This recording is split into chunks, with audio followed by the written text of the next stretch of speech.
হলুদ, লেবু আর লবণের মাধ্যমে কি সুন্দর একটা মেহেদির কালার হয়ে যায়। ভিডিওতে দেখানো পদ্ধতিতে আমরাও দেখবো এটা হয় কিনা। দেখুন সবাই। ১ম এ আমি হলুদ দিব। হলুদ, তারপরে একটু লবণ দিব। তারপরে আমি লেবুর রস দিয়ে দিব। ভিডিও যেভাবে দেখাইছি।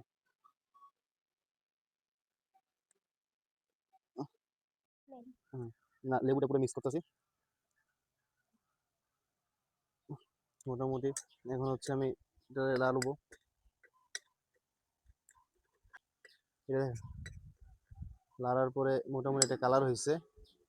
এখন এটা আমি হাতে দিব।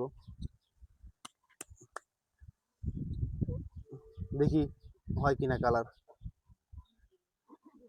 তো দেখেন ওরা ৫ মিনিটের মতো রাখছে। তো আমরাও রাখবো ২-৪ মিনিট। আমরা প্রায় ৫ মিনিটের মতো রাখছি এটা। এখন আমার দেখুন এটা কালার হয় কিনা। একদম এটা ফোকাস করো। একদম হাতে ফোকাস করো, হাতে ফোকাস করো। দেখি। বিসমিল্লাহ। কই বন্ধুরা কালার কিন্তু হয় নাই।